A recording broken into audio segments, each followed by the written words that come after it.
This bill would forcibly medically detransition all transgender people under the age of 20. All right, are all the transphobes out there ready to give up the whole it's to protect the kids narrative right now? Because in no universe can you articulate that that applies to people up to the age of 26. And we told you last year that this was going to fucking happen. Just let's be intellectually honest about this. If you're trying to pass these laws, just say you hate trans people and you're trying to kill them. You can't argue it's about kids anymore. 26. Fucking 26. See, the problem is, as you get closer and closer to your goal, your true intentions become more apparent, which hopefully is going to finally get people to step the fuck up and fight back. And if you consider yourself an ally and you're not talking about this, shut the fuck up, you're not. And I don't care what you think. If you vote for this party, you are not an ally. You're part of the fucking problem.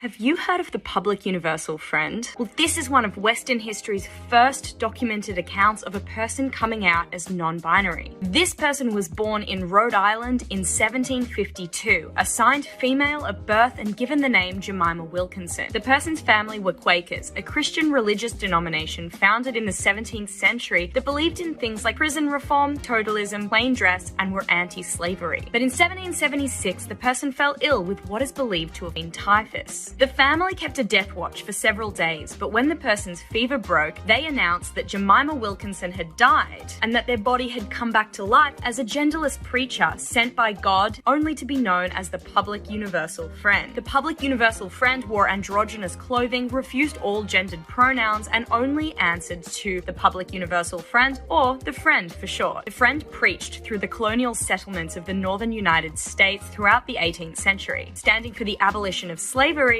and attracting followers who would become known as the Society of Universal Friends. The public universal friend has inspired many people, but what's interesting is the friend's impact on non-binary people today, as the public universal friend can teach us that non-binary people are sacred and can be sent by God.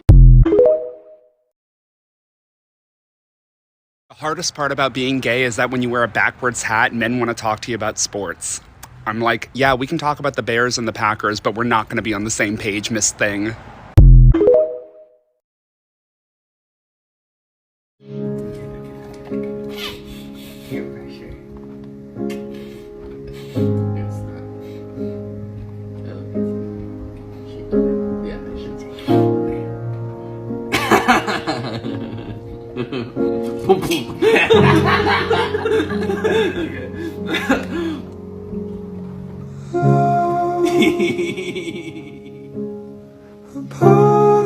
This is just a reminder that it's okay to be cis and straight.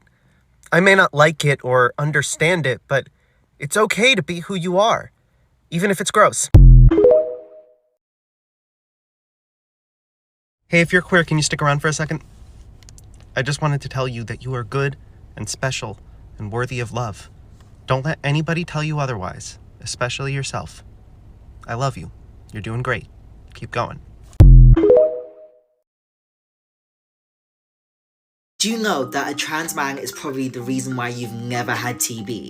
Meet Dr. Alan L. Hart, a trans doctor who became a revolutionary figure in the fight against tuberculosis. Dr. Allen first explored his gender identity in 1917 while at med school with the help of his professor, J. Allen Gilbert. Undergoing what we would likely describe as conversion therapy today, Hart and Gilbert finally stopped when Hart came to the conclusion that even if the therapies had worked, he was repulsed by the outcome, living as a woman. So instead, Hart received gender-affirming surgery of the time, got a new haircut, got a new suit, and started as a male with a new hold on life, according to Gilbert. After graduating and transitioning, Hart worked as an intern at the San Francisco hospital and later applied for a new laboratory position. Then, in February 1918, Hart's life changed forever. A former classmate had recognized Hart while he was applying for a new job and had mentioned their gender identity to another colleague.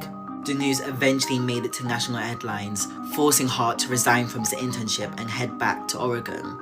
But Hart stood by his conviction to live as a man, telling the press, "I have been happier since I made this change than I ever have in my life, and I will continue this way as long as I live." For the next 10 years, Hart worked as a doctor in at least 7 different states, having to move every time he was recognized. His defining medical discovery began in 1928 when he graduated with a master's in radiology and started to use chest x-rays to detect tuberculosis.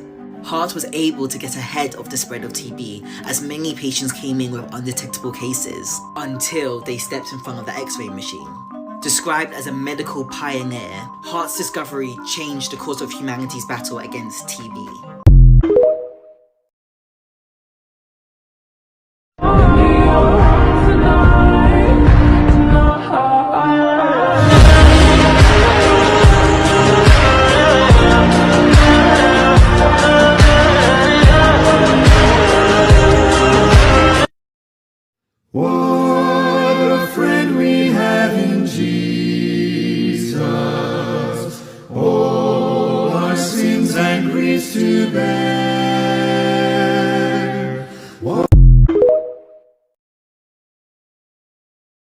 Why are you non-binary? It kept asking for a software update, and I just didn't update it.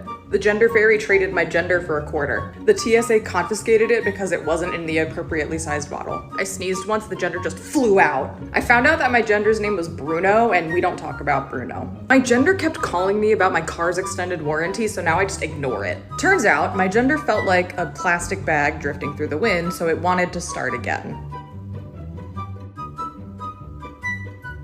That's not what I meant. I'm aware.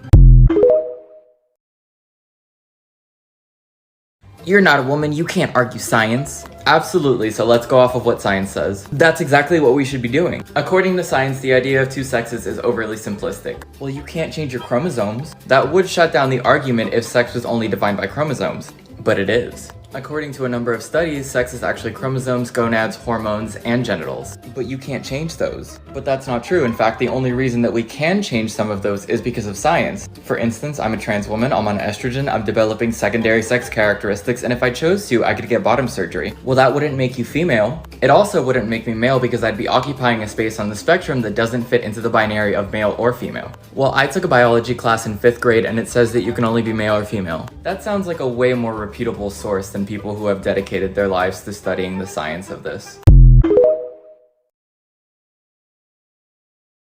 Hey there, friends. Just listen to me for a quick sec, okay?